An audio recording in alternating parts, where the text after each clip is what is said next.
The night Michael disappeared backstage at the Chicago theater, I knew, even before I found him, that we had entered a moment that would haunt his life forever. September 14th, 1969. Chicago Theater, Chicago. I still remember the first night the light called our names. In the late 1960s, in tiny audition rooms, bustling neighborhood stages, and shows where audiences didn't know who we were, Michael stood there, among us, a light no one could ignore. He was only 5 years old, a child who should have been playing with clay, running around in the yard, or falling asleep on the sofa after watching late-night cartoons. Instead, he was standing under the bright lights where sound, rhythm, audience, and expectation combined into an invisible force. I was his brother, but sometimes I feel like Michael didn't grow up naturally like we did. He was called upon, as if his childhood weighed against his God-given talent. I still remember the moment Michael stood before a microphone almost as tall as him. The microphone looked like a giant object challenging the tiny boy, but as soon as the music started, he was no longer the baby. He transformed into something else, stronger, more delicate, sharper than us. The first time audiences saw him, they all had the same reaction. How can a baby be like that? His voice was bright and resonant. Every movement was as natural as breathing. His gaze was sparkling but a little solemn, something rarely seen in young children. As the Jackson 5 began to perform more, I felt one thing more clearly with each passing day. The spotlight wasn't just on Michael, it was consuming him. I always tried to stand close to him when we were in public. I knew Michael was the smallest, the most easily overwhelmed by crowds. But it was funny, a lot of the time I was the one feeling the pressure, but Michael would take a breath, smile, and then launch into a song like it was his own playground. One time, I remember it clearly, we were standing behind a small theater stage. Stage lights were streaming through the curtains, illuminating every speck of dust in the air. Michael tugged on my shirt, tilted his head up to look at me with his big brown eyes. "Jermaine, can you do it?" he asked. His voice was as light as the wind, but in those eyes I saw a strange confidence. Not like a child looking for reassurance, but like he just wanted me to confirm what he already knew. He could do it. "Of course," I whispered and hugged his shoulder, but inside I was shaking like a drum beating out of rhythm. No one outside the family understood the pressure my father put on each of his children. He wanted everything perfect: the voice, the moves, the footwork, the attitude, the discipline. It made us the Jackson 5, but in turn it made us grow up sooner than we should have. With Michael it was even more demanding because he was the bright spot, and bright spots were always being watched. We often practiced late into the night. When I was tired, Tito was panting, Jackie was lying on the sofa, and Marlon was starting to get drowsy. Michael was still standing there. He didn't get tired, or maybe he did, but hid it very well. He looked in the mirror, rehearsed every little move, corrected every beat. Once I caught him biting his lip because he was trying too hard to dance. "Mike, take a break," I said. He just shook his head. "I want to do it right, Jermaine." I looked at him, a child not yet tall enough to reach the handle of the cabinet, and he spoke like someone who had lived in the business for decades. That evening, as we prepared to step onto a larger than usual stage, owning a large audience, loud noises, bright lights, I felt a strange sense of anxiety. Michael stood between us, smaller, thinner, and his eyes were frighteningly bright for a child. He looked around the backstage where the wires were tangled, props were strewn about, people were running around, lights were flashing. For an adult, the place was scary enough. For a 5-year-old, man, it was a maze of light and shadow. When the MC called, "Jackson 5, get in position," I held Michael's hand tightly, partly out of responsibility, partly because I was afraid the lights would swallow him. We stepped out. The audience roared like a storm. The music began. And as always, Michael instantly transformed into another being, powerful, unique, and completely on stage. Everyone looked at the Jackson 5, but they saw Michael first. He stood there surrounded by lights, cheers, and anticipation, and no one knew how much innocence was fading from his eyes.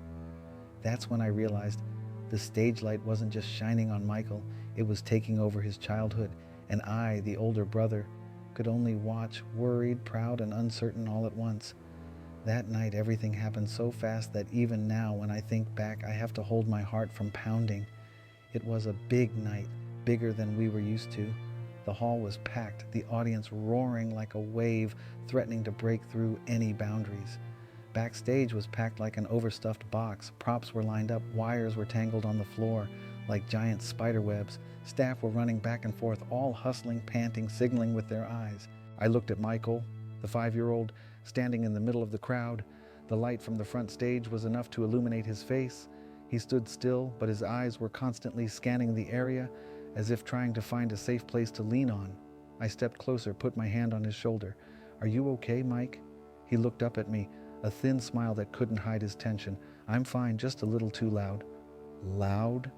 That was the gentlest way to describe the scene. The backstage was like an upside-down frying pan, steaming hot, filled with calls, breathing, and the sound of objects banging together. But Michael always tried to appear calm, sometimes calmer than me. I remember clearly that there was something different about the atmosphere that day. Not bad, but as if a great amount of energy was building up, just waiting for an opportunity to explode. The feeling made me restless, something foreboding, a vague premonition that I couldn't name. As we prepared to line up to go on stage, I turned to check each person one by one, as was my habit. Jackie? Yes. Tito? Yes. Marlon? Yes. Michael? I looked down. No Michael. At first I thought it was simple. It was behind me, so I couldn't see it. I turned around, still couldn't see it. I called out, trying to keep my voice from shaking. "Mike, don't hide behind me anymore. Come out." No one answered. There was only the sound of someone knocking over a nearby prop box. I started to look around. Behind the speaker box? No. Beside the lighting rig? No. Outside the small hallway leading to the dressing room? No. In less than a minute, a bad feeling hit my chest. Michael was no longer there. I felt my blood run cold. I said softly but urgently, "I don't see Michael." Tito immediately looked up. "What?" Jackie looked around, his voice serious. "He was just here." Marlon stammered. "He was just standing behind you." In a flash, the chaos backstage seemed to be choked. Everyone turned to look at each other, their eyes gradually becoming bewildered. I walked quickly, then really ran. Some staff saw our pale faces and asked, "What happened? Is anyone hurt?" I answered in a gasp, "Michael is missing. He's gone." Just those few words were enough to make the atmosphere as tense as a broken string. Everyone immediately rushed to find him. I ran through the dark hallway, my heart pounding like a drum from the rehearsal room. The backstage was bigger than I thought, or maybe because I was so panicked that day, each step seemed twice as long in my perception. I called, "Mike, Mike, where are you?" My voice echoed and then faded into the thick walls. I heard footsteps running, someone pulling a large curtain, the sound of flipping a prop box. An older artist said to me while panting, "I just saw him run past here. I thought he was just joking." My heart sank. Because Michael wasn't the type to run around so close to showtime. He was more serious than any kid I'd ever met. If he'd really run off somewhere, he'd been scared or something had disoriented him. I dashed through a dark corner where the yellow light flickered on the red curtains hanging down. It was a cold space, as if the shadow of the stage was hiding there. I suddenly heard something very faint. Not a call, not a run. It was like heavy breathing. I stopped immediately. "Michael?" I whispered. No one answered, but the feeling of someone somewhere near me was very clear. At that moment, Tito ran over. "There's no one in the music room. I've found them," Jackie said louder. "They said Michael never came through the back door." So where did he go? Why did he disappear? That question kept swirling in my head. Let me be clear. This event, Michael's disappearance backstage at the age of 5, has never been recorded in official documents. What I tell in this chapter is anecdotal, word of mouth over many years, stories that people in the profession often recall as a shadow of the past. But the moment we realized Michael was no longer there, whether it was a rumor or an incomplete memory, was enough to paint the absolute confusion of a small family racing in the entertainment world. I remember my hands shaking as I pulled the large curtain to look inside, as if afraid that behind it there would be something I didn't want to face. The feeling of helplessness, the bitter truth of my brother, gradually squeezed me. A 5-year-old child. The backstage was as big as a maze. The lights flashed on and off, and I, the one who was supposed to keep it by my side, and let it disappear in just a few dozen seconds, but for me it lasted like a lifetime. The moment I said Michael's gone, it was as if I had pressed the trigger of an underground storm. The already chaotic backstage became 10 times more chaotic. The adults, used to the pressure, were also beginning to panic in ways they didn't want to show. I ran down a hallway I had never really paid attention to before. When I waited before the show, I only looked at the stage in front of me, at the audience, at the lights. But today, when Michael was gone, every dark corner, every small path, every half-open door became an enemy. The hallway was long, the old yellow lights flickering in and out. My shadow stretched out on the gray tile floor. I called, "Mike, Mike, where are you?" But my call was swallowed by the silence ahead. At times I heard small, very light footsteps, like the sound of a child's shoes running past. I turned around. No one, only the stage curtain was swaying slightly because of the wind from the ventilation system. I didn't know if it was a real sound or if my brain was just exaggerating in fear. A few more people joined the search. Flashlights and hand lamps swept up the walls, down the floor, into dark corners. Every time the light touched an unfamiliar detail, a scarf, a fallen prop, a faint shoe print, everyone flinched. A technician whispered, his voice trembling. I thought I saw the shadow of a child near the speaker frame, but when I ran over, there was no one. Tito turned pale after hearing that. Could it be? He went into the mastering area. It's very dark there. I clenched my hands into fists. The mastering area, with its cables, machines, and narrow aisles, was the most dangerous place for small children. It was a place where even adults had to be careful with every step, let alone a 5-year-old. Without waiting for an answer, I rushed toward it. The door to the engineering room was ajar. It was darker than I expected. Only the red lights from the equipment were flashing. When I pushed the door open, the hinges creaked like a suspicious warning. "Michael," I whispered hoarsely. No one answered. I stepped inside. The wires hung, casting long shadows on the walls. Each shadow looked like an outstretched arm. I bent down, looking under the sound consoles. No one. Turning, I saw Tito standing outside the door, breathing heavily. He didn't come in here. I've looked everywhere. Michael wasn't there. Not in the main hallway, not in the dressing room, not backstage near the stage, not at the exit. Security confirmed no one had seen a child pass by. It was like it had vanished into thin air. I remember leaning against the wall, my hands covering my face for just a moment, but just enough for my heart to break into 1,000 pounding beats. There was only one question in my head. Why didn't I hold it a little tighter? Suddenly, someone shouted from afar, "I hear something in the back of the prop store." I looked up immediately, as if awakened. It didn't matter what the sound was, real or imagined. As long as there was hope, I had to run. We ran toward it. The prop store was at the end of the row where the light rarely reached, and that was what made the place feel as cold as a forgotten room in an old castle. In that darkness, I heard something, a ragged breath, or a rustle of dusty cloth, or just the wind coming through the cracks in the door. But to me, at that moment, any sound was a sign of hope. I lifted the large screen, looked into the space behind it. No one. I opened each wooden box, looked in each small space between the props. Still no one. The adults began to breathe heavily from exhaustion, but I didn't stop. I wouldn't let myself stop. My voice was so hoarse it sounded like someone else's. "Mike, please speak up, kid." There was no response, only the flickering of fluorescent lights as someone flipped a switch. The flickering light illuminated the dust floating in the air, like thousands of tiny raindrops falling in the opposite direction. The space was so quiet that even a deep breath would be enough to break the silence. Jackie came to me, put her hand on my shoulder. "Don't panic, Jam. He's smart. He won't go far." But I didn't believe that because I knew Michael better than anyone. He would never leave us before a show. Never. If it went anywhere, it meant something had made it confused, panicked, or seek refuge.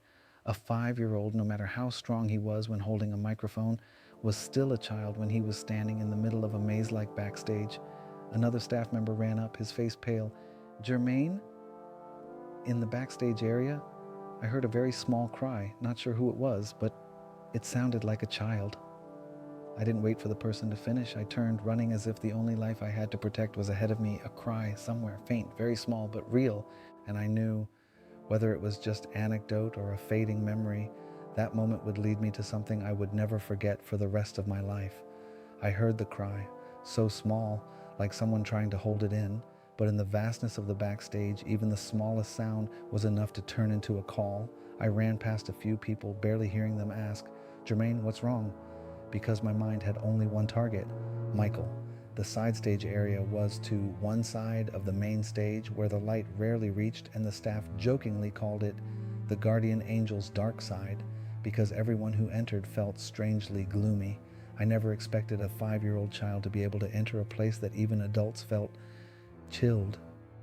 I stopped in front of the side stage entrance. The lights behind me illuminated the remaining smoke from the stage, making the whole space seem to breathe slowly, heavily. "Mike," I called softly. No response. Only a chill ran down my spine. I stepped in, step by step, as if afraid of touching something unseen. The place was darker than I remembered. The main stage light cast only a thin strip of light, illuminating a few wooden boxes and curtains that hung like soft, heavy walls of mystery. I went deeper, and that was when I heard the small sob again, clearer, closer. I turned to my right. An old wooden chair sat in the corner, the kind no one used much, forgotten after years of practice. The light didn't reach that corner, only a thin strip of light filtered through the curtains and onto the floor. "Mike," I called a third time, my voice hoarse with fear. This time there was a sound, soft, like someone pulling their legs up close to their body, or a child trying to make themselves as small as possible. I took 2 more steps forward. The thin light slanted across the chair, and I saw it. Michael, a tiny figure huddled, arms around his knees, face buried in his elbows, shoulders shaking. A moment, only a few seconds, but I knew it would stay with me forever. I didn't scream, I didn't rush forward. I stopped, as if afraid that if I touched the moment too hard, it would break and leave something worse behind. "Michael," I called softly, as if afraid to scare him. He looked up slowly. A small light cast a shadow over his face. His eyes were wide, wet, and confused. Not the kind of crying that a child would do, but the kind of fear that would make him shrink away, the kind that would make him disappear. "Jem?" His voice was hoarse from crying. My heart felt like it was being squeezed. It called my name like a lost person in the woods calling a guide. I knelt down right in front of it so gently that the chair didn't move. I'm here, Mike. I'm okay." And that's when it rushed at me, hugging my neck tightly with its tiny trembling arms. I felt like it was so small that a strong wind could carry it away. I held it tightly, afraid that if I let go, it would disappear into thin air. Rumor has it that when the staff found Michael in that corner of the stage, a place that almost no one went to, everyone was silent, as if something was holding their throats. No one understood why the boy ran there, why he sat so alone, why he didn't cry out even though he could hear his brothers' voices. But it was precisely this incomprehension that made this moment a word of mouth for so many years, a whisper in the music backstage where people often spoke of it with expressions of half awe and half compassion. I must repeat, there is no historical record to confirm this event. It is anecdotal, a story told by those who were close to us and then passed from one person to another like a haunting shadow. But as Jermaine, the one who held the child in his arms, I can say this with absolute honesty. That moment reflected something that was real in Michael's life. He was always a child pulled between light and darkness. When I picked Michael up, he hugged my shoulders, his head against my neck as if to hide. I could feel his breathing still ragged, something I rarely saw in him. "I'm scared," he whispered. Those 2 words were enough to make me understand that while he was a genius on stage, he was still a child who needed to be protected backstage. We stepped out of that dark corner. When the bright lights hit, Michael squinted and clung to me tighter. Everyone stopped, as if the sight made them see something beyond the music, beyond the show. No one said anything. No one blamed him. No one asked how he got there. There was only silence, as an admission that at age 5, Michael lived in a world not meant for children. And so, where they found him, it became history, not because of the absolute truth, but because of what it meant. Backstage that day took more than just a few minutes of Michael. It stole a part of his childhood.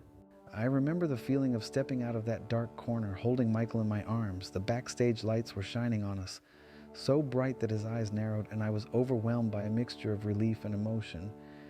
Everyone stopped what they were doing when they saw us. Some widened their eyes, some put their hands to their mouths, and others held their breaths. The noise from earlier disappeared as if someone had turned off the world's power switch. No one said anything. No one asked, "What's wrong with him?" No one complained about the show being a few minutes late. Maybe everyone understood. Sometimes a child doesn't need to be questioned. They just need to be held, trusted, safe. Michael was still clinging to my neck, trembling slightly. I stroked his back gently, whispering, "It's okay, Mike. I'm here, always here." I felt his head rest on my shoulder, lightly but heavily in a way I couldn't quite place. It was as if, for that brief moment, all the pressure of the spotlight had fallen on his small shoulders, and I was the only one who could help take it off. Then everyone quietly parted to give us space. A manager approached, placed a hand lightly on mine, and nodded as if to say, "Leave him alone." No one tried to get information or ask for explanations. It was one of those rare moments when I felt like the world understood a child better than we did. I led Michael to a less crowded corner where the light was warmer and the noise was quieter. I sat him down and knelt in front of him. "Are you okay?" I asked. He didn't answer right away. His eyes were still red, his breathing still shaky, but he nodded slowly. "I'm scared," he said softly, and the words cut deep into me. Not afraid of the dark, not afraid of getting lost, but afraid of everything coming too fast for a 5-year-old boy. I touched his face, wiping away the remaining tears. "I'm sorry, Mike. I should have kept a closer eye on you." He shook his head. "It's not my fault." But I couldn't forgive myself at that moment. Because even though this was just an anecdote, a story told by many different people with different details, the feeling at that moment was more real to me than anything else. We returned to the stage after a few minutes. Michael walked slowly, holding my hand. When the doors opened, the sound of the audience echoed like waves in our ears. I looked down at Michael. He straightened up, took a deep breath, then smiled a small smile. Only Michael could do that. 1 minute crying in the dark corner, the next ready to step into the spotlight. Only Michael. That was the moment I realized he was not just a gifted child. He was a child pushed by fate onto a path a boy should never walk alone. The stage light, the thing that had consumed him since he was 5, was also the thing he could not escape from, and that truth weighed heavier on my heart than any note we had ever sung. Years later, when Michael had grown up, had changed from the tiny stage jacket to the legendary costumes, when we had traveled the world, when his name had exploded in the hearts of millions, I still remember the image of the child curled up on the old wooden chair in the corner of the stage that day. I wonder, how many times in his life had Michael felt like that, between light and darkness, between applause and deep loneliness? How many times had he needed a hug without saying it? How many times had he run away from pressure without anyone noticing? That's what makes that anecdote, even without any documentary evidence, live on in the minds of those who knew Michael, who saw his eyes that night, who felt the fragility of a genius from childhood. I grew up, I performed, I got married, I wrote books, but I could never erase from my mind the moment Michael said, "Jem, I'm scared." Those words followed me like a whisper that lasted throughout my life, a reminder that even though the world saw Michael as a star, a legend, an icon, to me he was always the little boy who used to tremble in a dark corner, looking for his brother as the only one who could keep him from being swallowed by the overwhelming light. I think that's what many people never see. Behind the future king of pop, there was once a 5-year-old child struggling to breathe between two poles, bright lights and cold loneliness. The story of Michael lost backstage, though anecdotal, though possibly never confirmed, has become part of the collective memory of those who witnessed Michael as a child. It reminds me of one thing: a genius is not made of music and talent alone. A genius is made of fragile moments the world never sees. And that night was one of those moments. I hugged Michael one last time backstage before he walked out that year, and I swore to myself that I would always be the one to protect him in all the light and all the dark, no matter how the world changed. In my eyes, he was still the little boy whispering in the dark, "Jem, don't go." And I didn't go, never.